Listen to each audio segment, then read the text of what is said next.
परमहंस परिव्राजकाचार्य अष्टोत्तर शत श्रीमद अभयचरणारविंद भक्ति वेदांत स्वामी श्रील प्रभुपाद की,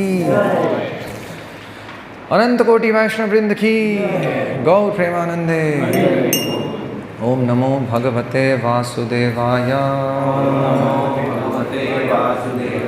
ओम नमो भगवते वासुदेवाय। ओम नमो भगवते वासुदेवाय।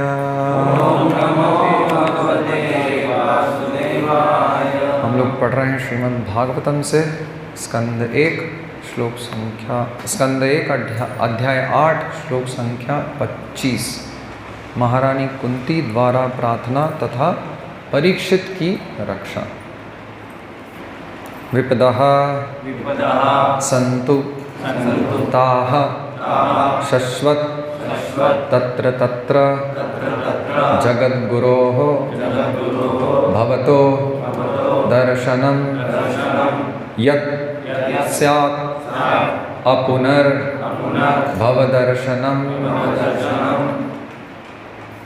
विपदः सन्तु ताः शश्वत्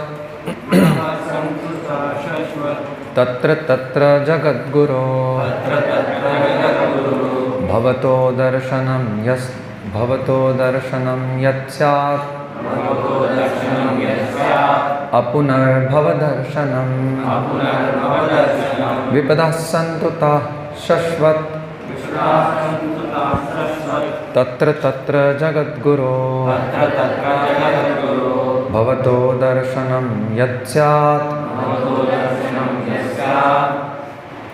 अपुनर्भवदर्शनं। विपदः सन्तु ताः शश्वत्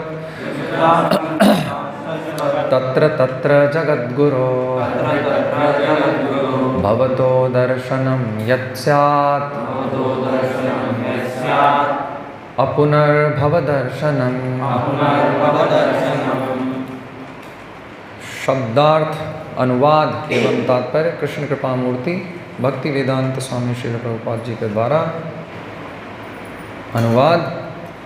मैं चाहती हूँ कि ये सारी विपत्तियाँ बारंबार आएँ जिससे हम आपका दर्शन पुनः पुनः कर सकें, क्योंकि आपके दर्शन का अर्थ यह है कि हमें बारंबार होने वाले जन्म तथा मृत्यु को नहीं देखना पड़ेगा।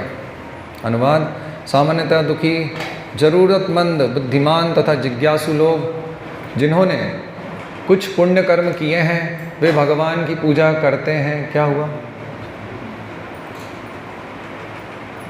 या पूजा करना प्रारंभ करते हैं। अन्य लोग जो दुष्कर्म से ही फलते फूलते चाहे वे जिस स्तर के हों, माया द्वारा भ्रमित होने के कारण भगवान के पास नहीं पहुंच पाते। अतः पुण्यात्मा के लिए संकट आने पर भगवान के चरण कमलों का आश्रय लेने के अलावा अन्य कोई विकल्प नहीं होता। भगवान के चरण कमलों का निरंतर स्मरण करने का अर्थ है जन्म मृत्यु से छूटने की तैयारी करना। अतः भले ही तथाकथित आपत्तियाँ आएँ, उनका स्वागत करना होगा, क्योंकि वे हमें भगवान के स्मरण का अवसर प्रदान करती हैं, जिसका अर्थ है मुक्ति। जिसने अविद्या के सागर को पार करने के लिए सर्वोत्तम नाव के समान भगवान के चरण कमलों की शरण ली है, वह उतनी ही सरलता से मुक्ति प्राप्त करता है जितनी सरलता से बछड़े के खुर के निशान को लांघा जा सकता है। बछड़े का खुर देखें लोगों ने, बहुत ही आश्चर्यचकित करने वाली उदाहरण दिए जाते हैं भागवतम में। इसलिए प्रकृति में रहना चाहिए ताकि ये सब देख सकें। बछड़े के खुर का निशान देखें? नहीं देखे? आपने देखे? आपने देखे कभी? नहीं देखे? देखिए अभी कैसे समझेंगे भागवतम, क्योंकि भागवतम में जो उदाहरण है वो तो मॉडर्न तो नहीं है ना, कि मोबाइल में वो एप्लीकेशन है उसका उदाहरण से समझा रहे हैं भागवतम को। ऐसा तो नहीं होता, वो तो हम लोग समझाते हैं क्योंकि ऐसी परिस्थिति है। लेकिन भागवतम में ऐसे ही उदाहरण है जीवंत, जो प्रकट हैं, जो नेचर के करीब हैं, जो प्रकृति की गोद में हैं, रहते हैं, वो समझ पाते हैं उदाहरण। अभी हम लोग देख रहे हैं, हमने भी कभी जीवन में नहीं देखे थे, आपकी एज में भी नहीं देखे थे, अभी देख रहे हैं। तो बछड़े के खुर का निशान कितना बड़ा होता है? इतना बड़ा होता होगा। उसमें थोड़ा सा पानी रहता है, बहुत थोड़ा सा। अभी बारिश हो रही है तो बछड़े कीचड़ में जाते हैं तो थोड़ा सा पानी भर जाता है, तो उतने को लांघने बराबर होता है मुक्ति प्राप्त करना। इतना सरल होता, अभी समझ में आता है, वो पढ़ा तो था। ऐसे लोग भगवत धाम में रहने के अधिकारी हैं और उन्हें ऐसे स्थान से कोई प्रयोजन नहीं रह जाता जहाँ पग पग पर संकट हों। भगवत गीता में भगवान ने इस भौतिक जगत को आपत्तियों से भरा कष्टप्रद स्थान बताया है। अल्पज्ञानी व्यक्ति इन आपत्तियों के साथ समझौता करने की योजना बनाते हैं, लेकिन वे जानते नहीं हैं कि इस स्थान का प्रकार ही ऐसा है कि वह आपत्तियों से भरा है। उन्हें भगवान के उस धाम का बिल्कुल ही ज्ञान नहीं होता जो आनंद से भरपूर है और जहाँ तनिक भी आपत्ति नहीं है। अतः प्रबुद्ध मनुष्य का यह कर्तव्य है कि भौतिक आपत्तियों से अविचलित रहे, क्योंकि आपत्तियाँ तो सभी परिस्थितियों में आती ही हैं। सभी प्रकार की अपरिहार्य विपत्तियों का सामना करते हुए मनुष्य को आत्म साक्षात्कार में प्रगति करते रहना चाहिए, क्योंकि मानव जीवन का यही उद्देश्य है। चूँकि आत्मा समस्त भौतिक आपत्तियों से परे है, अतएव तथाकथित आपत्तियाँ मिथ्या बतलाई गई हैं। स्वप्न में कोई मनुष्य अपने को बाघ द्वारा निगला जाता देख सकता है और वह इस आपत्ति के कारण चिल्ला सकता है, किंतु वास्तव में ना तो बाघ रहता है ना आपत्ति। यह तो कोरा स्वप्न है। इसी प्रकार जीवन की सारी आपत्तियाँ स्वप्न तुल्य कही जाती हैं। यदि कोई भक्तिमय सेवा द्वारा भगवान का सानिध्य प्राप्त कर सकता है तो लाभ ही लाभ है। नवधा भक्ति में से किसी एक के द्वारा भगवान का सानिध्य भगवत धाम जाने की दिशा में सदा एक अग्रिम पग है। सबकी नींद हो गई? ओम अज्ञानतिमिरन्धस्य ज्ञानाञ्जनशलाकया चक्षुरुन्मीलितं येन तस्मै श्रीगुरुवे नमः। श्रीचैतन्यमनोभीष्टं स्थापितं येन भूतले स्वयं रूपः कदा मह्यं ददासि स्वपदान्तिकं वन्देऽहं श्रीगुरोः पदकमलं श्रीगुरून् वैष्णवंश्च श्रीरूपं साग्रजातं सागररघुनाथान्वितं तं सजीवं साद्वैतं सावधूतं परिजनसहितं कृष्णचैतन्यदेवं श्रीराधा कृष्णपादान् सागरललिता श्रीविशाखान्वितांश्च हरे कृष्णा कृष्ण कृष्ण हरे हरे हरे राम राम राम हरे हरे हरे कृष्ण। बड़ी विचित्र प्रार्थना है कुंती महारानी की। इसके अगला श्लोक है जन्म ऐश्वर्य श्रुत श्रीभिर एदमानः मदः पुमान नैवार्हत्य अभिदातुम वै त्वाम अकिंचन गोचर। इसका अगला श्लोक है। कुंती महारानी ऐसी विचित्र प्रार्थनाएं कर रही हैं। ये भी विचित्र प्रार्थना है। यहाँ पे कुंती महारानी बोल रही हैं कि भगवान आप क्या कीजिए, आप मुझे विपत्तियां भेजिए। भगवान को कह रही हैं आप मुझे दुख कष्ट सारी प्रकार की जो आपत्तियां वो भेजिए मेरे जीवन में, जिससे क्या होता है, जिससे आपका स्मरण होता है। बहुत विचित्र प्रार्थना है। हम लोग भगवान के पास क्यों जाते हैं? सामान्यतः हम लोग भगवान के पास जाते हैं, भगवान दुख घर आए ऐसा बोलते हैं, सुख घर आए कष्ट मिटे तन का, जय जगदीश हरे। जगदीश की कब जय होगी? जब मेरा तन का और मुझे सुख मिलेगा, मेरे को तन में कोई कष्ट नहीं होगा, तभी तो आप जय जगदीश हरे हैं। नहीं तो हट, कौन सा भगवान? काहे का भगवान है तू? अगर तू भगवान होता तो मुझे कष्ट आते क्या? तू तो मेरा नौकर है। तू है केवल ताकि मेरे कष्ट दूर हो सके, इसलिए जय जगदीश है ना। परम पूज्य भक्ति विकास स्वामी महाराज उदाहरण देते हैं कि लोग इतने मूढ़ हैं कि वो कष्ट आने पे भगवान को ज़्यादातर तो भूल ही जाते हैं। मतलब हम भी ऐसे ही हैं सब, कोई विचित्र बात नहीं है। हम लोग सभी अनुभव करते हैं, कष्ट आने पे सबसे पहले भगवान भूल जाते हैं। रोड पर जा रहे हैं, एक्सीडेंट हो गया, पैर टूटा है, तो क्या करेंगे?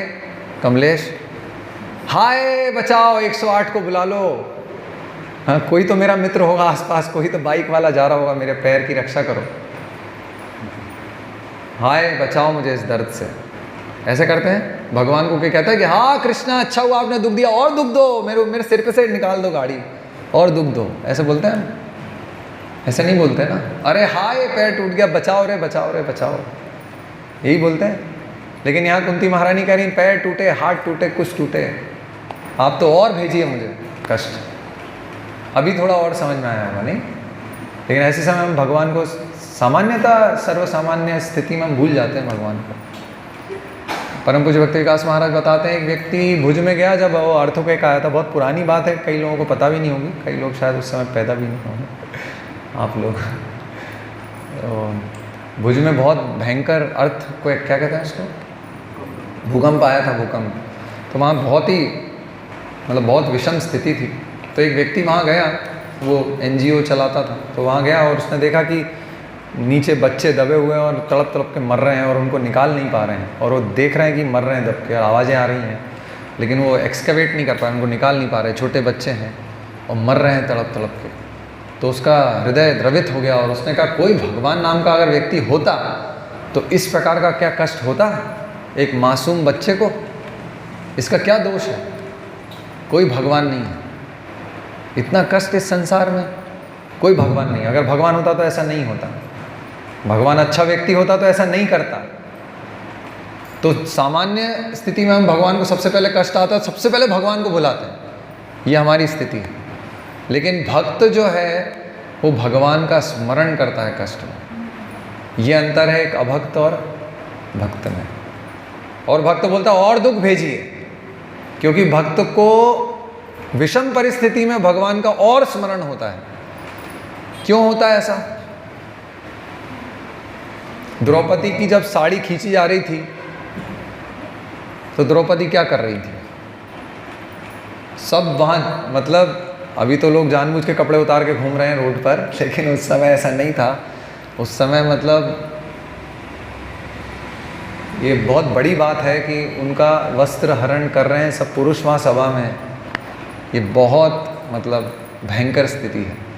तो इतनी मतलब कोई स्त्री के साथ इससे बुरी स्थिति नहीं हो सकती। उस स्थिति में वो क्या कर रही हैं? वो कपड़े खींच रही हैं, क्या कर रही हैं? वो तो हाथ ऊपर कर रही हैं ऐसे, निकालो कपड़े। और क्या कर रही हैं वो? हे गोविंदा, हे कृष्णा बचाओ। क्योंकि कष्ट के समय भक्त को एकमात्र आश्रय कौन है? केवल भगवान। रक्षति इति विश्वासो। क्योंकि उनका एकमात्र आश्रय भगवान है, इसलिए कष्ट जब आता है तो किसको याद करेंगे वो? हमारा तो कोई आश्रय है ही नहीं, हम तो खुद भी अपने आश्रय नहीं, हम तो अपने आप को ही भूल जाते हैं कष्ट में सब भूल जाते हैं, नहीं परिवार जन भी भूल जाते हैं अपने कष्ट में। हम तो सिर दर्द होता है तो किसको याद होता है कि मेरा बच्चे हैं, परेशान हो रहे हैं, भूखे हैं, क्या है कुछ पता चलता है कि सिर दर्द में, सिर दर्द होता है ऐसा लगता है बस ये सिर दर्द हटाओ, बस पहले तो ध्यान इधर, सिर दर्द हटाओ पहले, नहीं सबसे पहले ये ध्यान देते हैं, बाकी बाद में। लेकिन भक्त को उस समय भी भगवान का स्मरण होता है। इतने कष्ट में अम्बरीश महाराज की तरफ जब सुदर्शन चक्र आ रहा था तो क्या कर रहे थे वो? नहीं क्या था अम्बरीश महाराज, सॉरी वो ब्रह्म राक्षस आ रहा था, सॉरी सुदर्शन तो उसके पास गया था, अच्छा ने करेक्ट कर दिया। तो अम्बरीश महाराज के पास जब वो ब्रह्म राक्षस छोड़ा,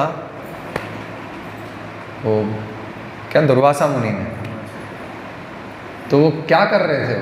वो इतना भयंकर राक्षस था कि उसको देख के ही हमारे प्राण निकल जाते हैं, इतना भयंकर था वो, उसका वर्णन है। लेकिन अम्बरीश महाराज क्या कर रहे थे? उससे भयभीत हो रहे थे, इतनी भयंकर चीज़ मेरी तरफ आ रही है। जैसे यहाँ उदाहरण दे रहे हैं कि शेर आ रहा है, तो शेर से बचने के दो तरीके हैं। एक तो कहो कि शेर है ही नहीं और मुंडी कपा दो अपना, वो नीचे वो शुतुरमुर्ग रहता है ना, या वो खरगोश होता है, आपत्ति आते समय क्या करो? आंख बंद कर लो, आपत्ति है ही नहीं, कोई आपत्ति नहीं। जैसे यहाँ पे संसार के सारे लोग हैं, उनसे बोलो कि अरे तुम दुख में हो, अरे काहे का दुख है, मजे में है, बढ़िया है, एसी लगा हुआ है, कार खड़ी बाहर, बंगला है, काहे का दुख है भाई? किस दुख की बात करते हो तुम? कौन सा दुख?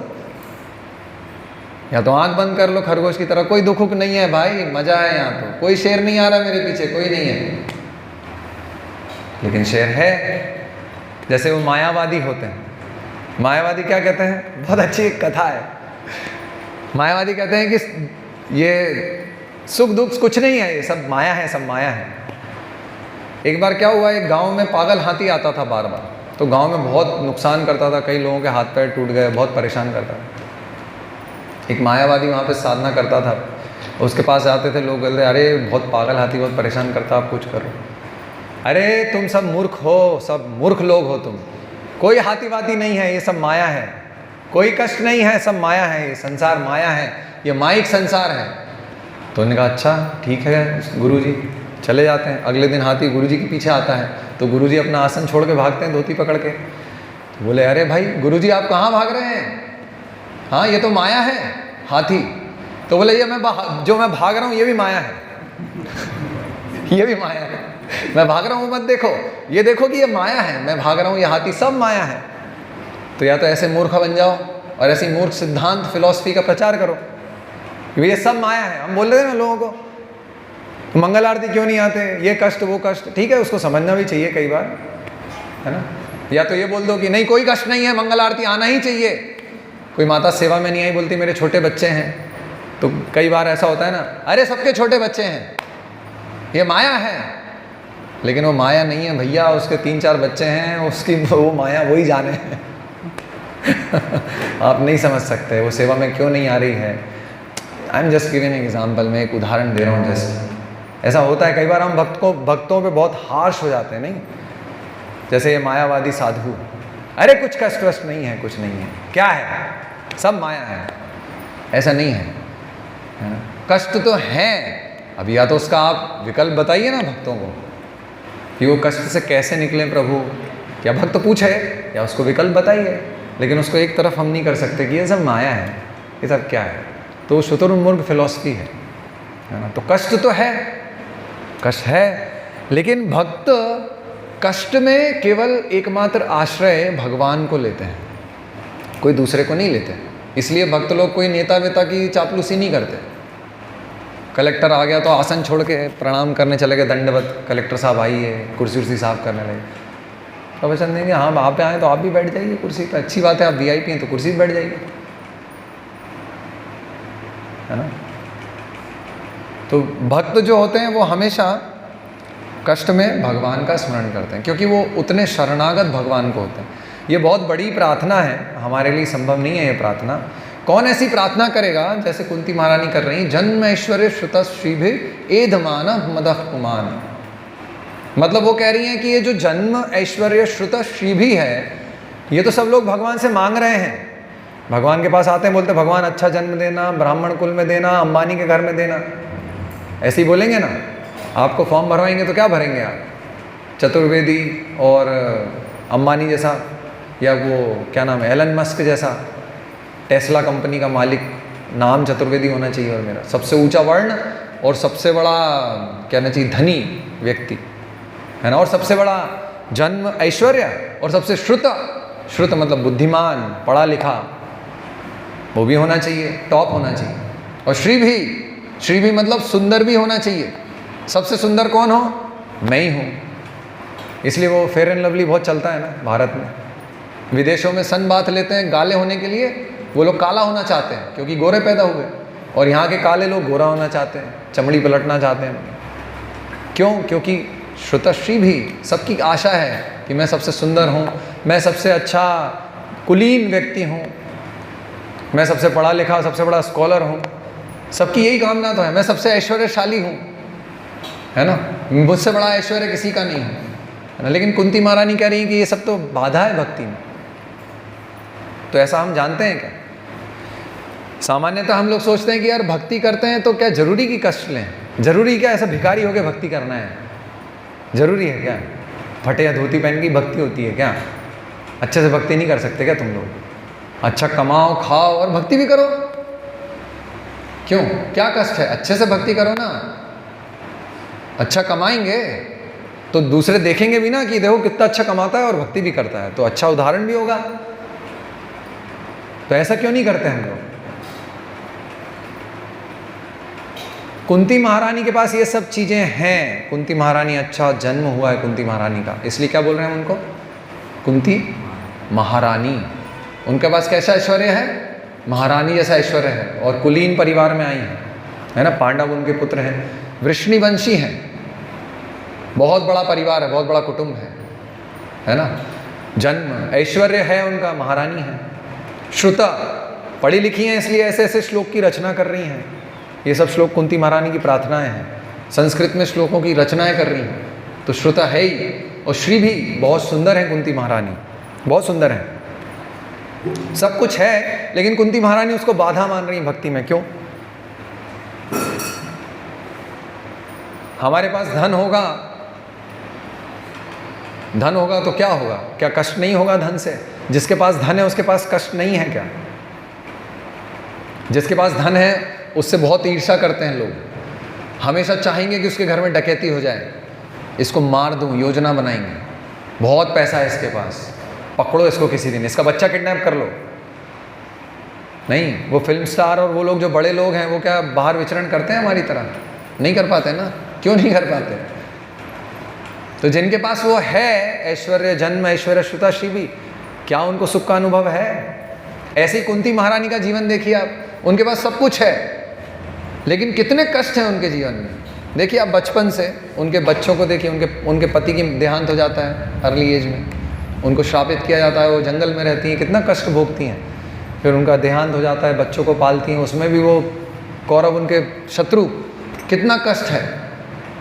हमेशा उनको मारने की योजना करते हैं, भीम को विष देते हैं, लक्षागृह में आग लगाते हैं, लेकिन वो पांडव किसी तरह बच जाते हैं। तो कुंती महारानी के पास ये सब चीज़ें हैं, जन्म ऐश्वर्य श्रुतश्री भी, लेकिन सुख नाम की वस्तु नहीं है ना। तो ये उदाहरण से कुंती महारानी दिखा रही हैं कि सुख वास्तव में इन वस्तुओं में नहीं है ना। सुख कहाँ है? केवल एकमात्र भगवान की शरणागति में सुख है ना। तो कुंती महारानी अपने उदाहरण से बता रही हैं। तो क्यों नहीं हम एक सामान्य जीवन जी के और भक्ति करें? क्यों हम कष्ट लें? क्योंकि सामान्यता हम लोगों की जो कहना चाहिए जो हमारी सामान्य टेंडेंसी है वो क्या है कि ऐसी स्थिति में हम भगवान का स्मरण नहीं कर पाएंगे। भगवान हमें जन्म ऐश्वर्य श्रुतश्री भी दे देंगे तो हम सबसे पहले भगवान को ही भूल जाते हैं ना। वो क्या है, सुख में स्मरण करे तो दुख का है, क्या है दुख में सब स्मरण, क्या है वो, सुख में सुमिरन सब करें तो दुख में करे ना कोई, जो सुख में सुमिरन करे तो दुख काहे को होए, है ना। अब ये गड़बड़ क्या है इसमें कि इसको सही से समझाया नहीं जाता है ना। कहानी के रूप में अच्छा है, गाने के लिए बढ़िया है कि जो सुख में स्मरण करेगा भगवान को तो दुख क्यों होगा। तो हम केवल भगवान को भक्त लोग इसलिए स्मरण नहीं करते कि दुख नहीं हो। हम लोगों का उद्देश्य वो नहीं है कि दुख नहीं हो, केवल इसलिए स्मरण कर रहे हैं भगवान का, है ना। हम लोग इसलिए स्मरण करना चाहते हैं भगवान का वास्तव में कि दुख काहे को होए, वास्तव में दुख क्या है उसको समझने के लिए हम भगवान को स्मरण करते हैं, है ना। जो भक्त है वो देख पाता है कि ये संसार में दुख नाम की वस्तु क्या है, वो वास्तविक दुख क्या है। वास्तविक दुख ये है कि हम भगवान का विस्मरण कर चुके हैं, जो कि हमारी संवैधानिक स्थिति नहीं है। वास्तविक दुख वो है, उसका दर्शन भक्त कर पाता है ना। और ये मूढ़ लोग उसका दर्शन नहीं कर पाते। मतलब लोग इतना मूढ़ है कि नरक जाने को भी तैयार है। मतलब उनको दुख का कोई अनुभव नहीं है, या फिर वो दुख के प्रति इतने, क्या कहना चाहिए, इग्नोरेंट को क्या कहते हैं प्रणव प्रभु? हाँ नहीं, दुख के प्रति इतने वो इग्नोरेंट हैं कि वो जानते ही नहीं कि दुख क्या है। हाँ, जैसे कि एक शराबी से आप पूछिए कि क्या तुम दुखी हो, वो गटर में पड़ा है शराब पी के, तो क्या कहेगा वो? अरे बढ़िया हूँ मैं तो क्या दुख है, मस्त हूँ मैं तो, दारू मिल गई और क्या करना है मुझे, मेरा तो ये उद्देश्य है। तो हम देख रहे हैं कि वो दुख में है, नाली में पड़ा है और ऐसे नशे में है, कितनी दयनीय स्थिति में है। हम पूछ रहे हैं उससे, क्यों तुम दुख ऐसे क्यों कर रहे हो? वो कहे क्या है, बढ़िया तो हूँ। एक बार एक शराबी से बोला कि तुम शराब पीते हो तो तुम नरक जाओगे, पता है तुम्हें? तो बोला कि अच्छा, शराब पीने से नरक जाते हैं? अच्छा, तो वो मेरा जो मित्र है लक्ष्मण, वो भी शराब पीता है, वो कहाँ जाएगा? वो मेरे साथ रोज़ शराब पीता है, वो नरक जाएगा। अच्छा, और ये मेरा जो बड़ा लड़का है वो भी शराब पीने लगा है, वो कहाँ जाएगा? तो वो भी नरक जाएगा।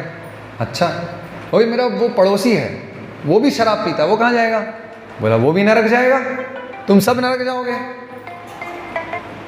तो बोले अच्छा, सब नरक जाएंगे? अरे तो बढ़िया है ना, सब नरक जाएंगे तो अच्छी बात है, तो नरक जाएंगे तो सब साथ में नरक जाएंगे, वहाँ मजा करेंगे, वहाँ दारू पिएंगे। तो इतने मूढ़ हैं लोग कि इस संसारिक दुख को भी नहीं समझ पाते। वास्तव में कुंती महारानी का दिमाग खराब नहीं हो गया है। कुंती महारानी भगवान के महान भक्त हैं। ये प्रार्थना कोई साधारण व्यक्ति कर ही नहीं सकता। कोई करता है क्या कि भगवान एक काम करो, चिट्ठी लिखो, भगवान बहुत दिन से दुख नहीं आया, जरा मेरा हाथ पैर तोड़ो, तो बहुत दिन हो गए यार, क्या फ्रैक्चर नहीं हुआ यार, भगवान फ्रैक्चर करवाओ जरा, एक बार जरा बढ़िया सा एक्सीडेंट करवाओ जरा, सामने हेड टू हेड कोलिजन, थोड़ा सिर फूटे, आईसीयू में एडमिट हूँ, थोड़े दिन बेहोश रहूँ। बोलते हैं क्या ऐसा हम लोग? भगवान कोरोना भेजो ना मुझे यार, सबको हो रहा, सब मर रहे, मैं क्यों नहीं मर रहा हूँ? सब बोलते हैं क्या हम लोग? हाँ, भगवान मुझे, मैं बहुत सुंदर हूँ भगवान, मेरे मुंह पे एसिड फेंकवा दो ना, मैं बहुत सुंदर हूँ भगवान, मेरे मुंह पे एसिड फेंको, है ना? ऐसे बोलते हैं हम लोग। क्यों अश्विनी जी ऐसी प्रार्थना करते हैं क्या? कोई करता है क्या कि दुख भेजो दुख? ऐसा करता है कोई? करता है? कौन कर रहा है? आप करते हैं? अरे गजब भाई, आप कुंती महारानी के स्तर पे हैं। बहुत कठिन प्रार्थना है, मतलब मैं तो नहीं कर सकता ऐसी प्रार्थना। मैं तो ये सोचता हूँ भगवान सुख घर आए, दुख जाए, और बढ़िया अच्छा है, भोग करते रहें, अपनी व्यवस्था बनी रहे।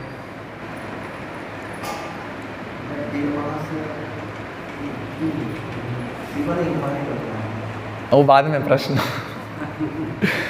तो हम लोग ये सामान्यता क्या प्रार्थना करते हैं कि भगवान ये सब दुख नहीं आना चाहिए, मेरे साथ हमेशा सुख रहना चाहिए। लेकिन कुंती महारानी जैसे स्तर पे, क्योंकि कुंती महारानी जानती है कि अगर मुझे दुख होगा तो कौन आएगा?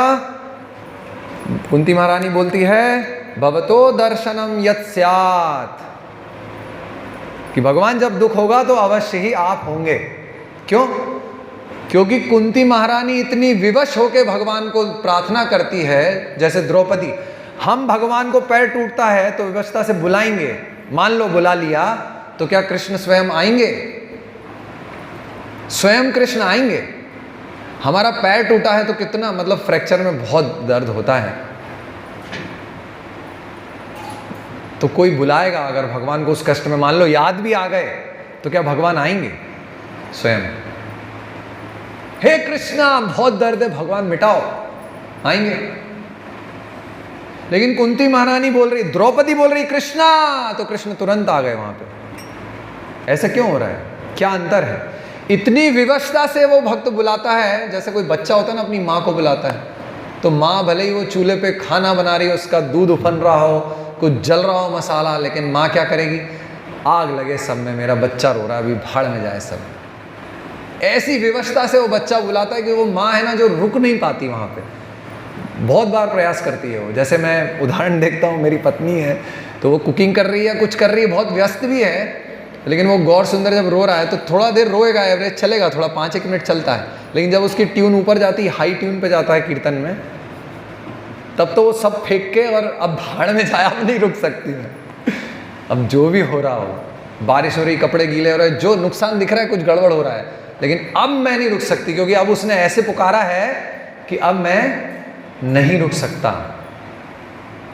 तो वो ऐसी विवशता से पुकारते हैं भगवान को, हे गोविंदा, तो तुरंत वहां पे कृष्ण आके साड़ी प्रदान करते हैं, लो साड़ी लो, मैं हूं यहां, चिंता मत करो। वो प्रहलाद महाराज बोलता है ये इसमें भगवान है, पिलर में। अब पिलर में क्या भगवान होते हैं क्या? होते हैं क्या पिलर में भगवान? इन पिलरों में भगवान है क्या? वैसे तो हैं, हम नहीं देख सकते, लेकिन भक्त देख पाता है, बोलता है ये पिलर में भगवान है। हम तो वो फोटो में देखते हैं तो भगवान नहीं दिखते हमें, जबकि भगवान वो रहे, वो पिलर में भगवान है, और वो पिलर से भगवान आता है क्योंकि वो इस प्रकार से भगवान को पुकारता है।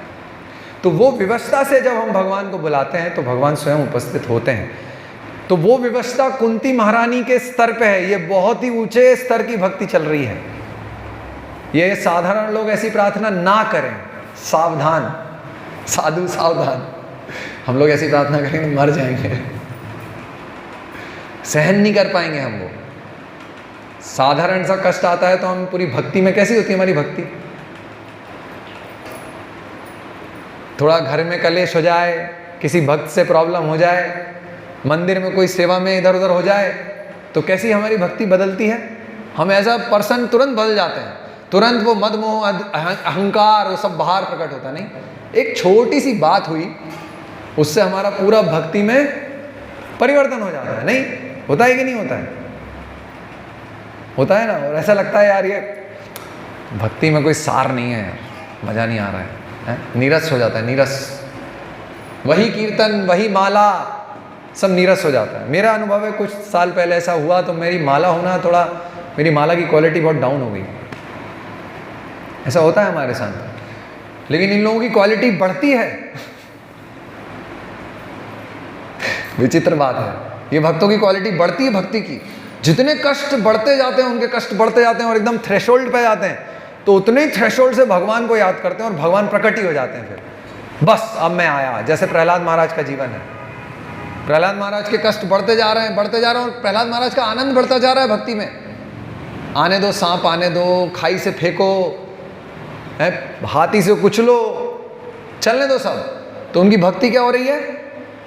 बढ़ती जा रही है। इनको बोलना मैं क्लास ले रहा हूँ, बहुत बार फ़ोन कर रहे हैं, कुछ अर्जेंट होगा। फ़ोन उठाइए, फ़ोन उठाइए। हमारा जैसे जैसे कष्ट बढ़ते हैं, हमारी भक्ति का अनुपात क्या होता है? कम होता जाता है। लेकिन भक्तों के कष्ट जैसे जैसे बढ़ते हैं, त्यों त्यों उनकी भक्ति में और प्रगति होती रहती है ना। तो कुंती महारानी के स्तर पे ये प्रार्थना हो रही है ना। तो सामान्यतः दुख जो है इस संसार में इसलिए हैं कि संसार में हमें पता लगे कि भाई ये संसार जो है ये दुखों का ही क्या कहना चाहिए, स्थान है। ये दुखों का ही स्थान है। तो यहाँ सुख नाम की कोई वस्तु नहीं है ना। ये इसका आभास हमें हो जाए और फिर हम क्या करें, यहाँ से निकलने की व्यवस्था करें, बोरिया बिस्तर अपना बांधना शुरू करें। ये संसार में दुख इसलिए है ना। कुंती महारानी पागल नहीं हो गई है, उसको इतने दुख आए हैं कि वो पागल हो गई, उसका दिमाग खसक गया है, ऐसा नहीं हुआ है। कुंती महारानी तो बहुत बुद्धिमान है कि इतने कष्टों में वो सही व्यक्ति को स्मरण कर रही है ना। कष्टों में भगवान का स्मरण करना है ना। जैसे अर्जुन है तो भगवान उसको क्या कह रहे हैं, मां मनुस्मर युद्ध च, मतलब कष्ट आएंगे।